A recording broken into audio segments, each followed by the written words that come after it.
रिया एक होनहार छात्रा शहर के एक प्रसिद्ध गर्ल्स हॉस्टल में रहने आई थी। यह हॉस्टल काफी पुराना था, लेकिन यहाँ की पढ़ाई और अनुशासन के लिए जाना जाता था। हॉस्टल की इमारत भले ही विशाल और खूबसूरत थी, लेकिन इसमें कुछ अजीब सा एहसास था। पहली रात ही रिया को महसूस हुआ कि उसके कमरे के बाहर कोई हलचल हो रही है।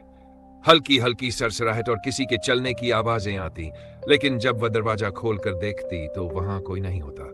उसने इसे अपनी कल्पना समझकर अनदेखा कर दिया। अगली रात जब रिया अपनी रूममेट साक्षी के साथ पढ़ाई कर रही थी, तो अचानक लाइट छपकने लगी। दोनों ने इसे बिजली की समस्या समझा, लेकिन तभी कमरे के कोने में रखे आईने में किसी तीसरी लड़की की परछाई दिखी।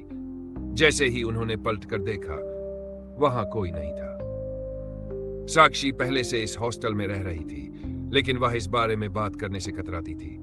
जब रिया ने जोर दिया तो उसने बताया कि हॉस्टल में कई साल पहले एक लड़की ने आत्महत्या कर ली थी और तब से यहाँ अजीब घटनाएं होती रहती। रिया को इस सब पर यकीन नहीं हुआ और उसने खुद जांच करने की ठानी।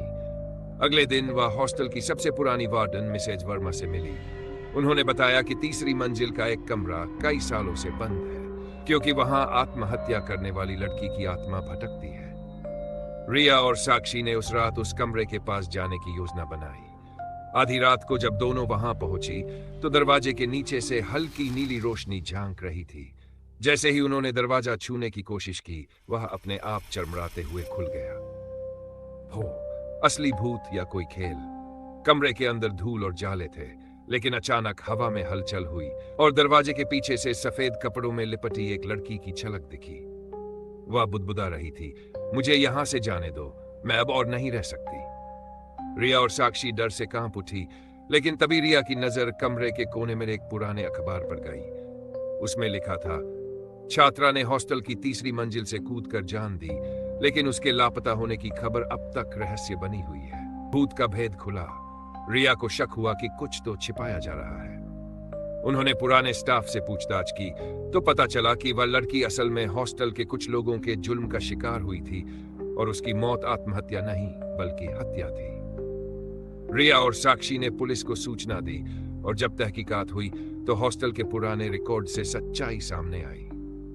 लड़की की हत्या हॉस्टल के ही एक कर्मचारी ने की थी और उसी के डर से उसकी आत्मा वहां भटक रही थी। जब पुलिस ने सच को उजागर किया तो रहस्यमयी घटनाएं धीरे धीरे बंद होने लगी। हॉस्टल फिर से सामान्य हो गया, लेकिन तीसरी मंजिल का वह कमरा हमेशा के लिए बंद कर दिया गया।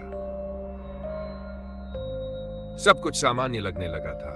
हॉस्टल में रह रही लड़कियां अब चैन से सोने लगी थी। रिया और साक्षी को लगा कि उन्होंने जो सच उजागर किया उससे आत्मा को शांति मिल गई होगी, लेकिन क्या वाकई सब खत्म हो गया था?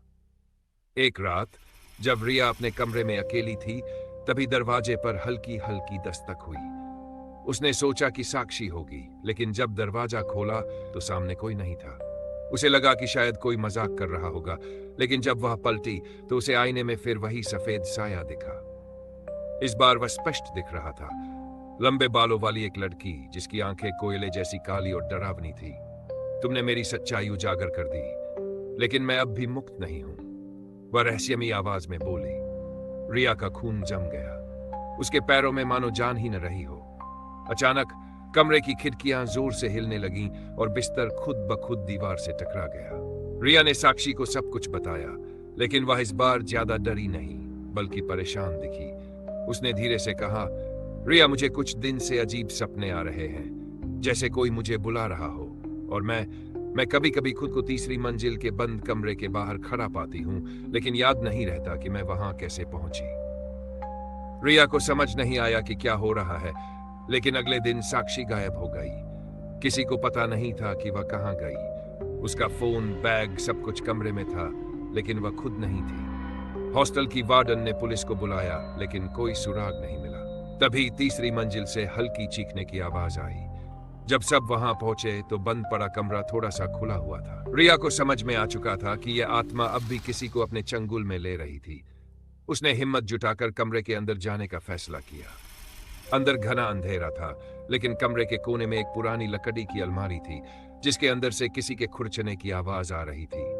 रिया ने जैसे ही अलमारी खोली, उसकी चीख निकल गई। अंदर साक्षी बैठी थी। उसकी आंखें खोई हुई, चेहरे पर गहरी खरोंचें और होंठ कुछ बुदबुदा रहे थे। वो मुझे जाने नहीं देगी। साक्षी ने फुसफुसाते हुए कहा।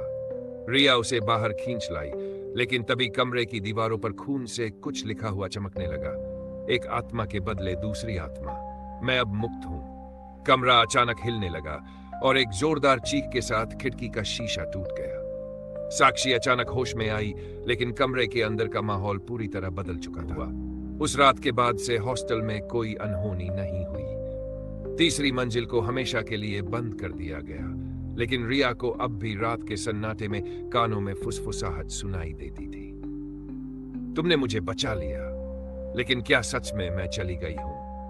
उसके बाद हॉस्टल में नई लड़कियां आई, पर कोई भी तीसरी मंजिल की तरफ जाने की हिम्मत नहीं करता था। कभी कभी जब रात ज्यादा गहरी होती, कोई ना कोई लड़की हल्की दस्तक सुनने का दावा करती, और कभी कभी आईने में किसी तीसरी लड़की की छाई दिखती।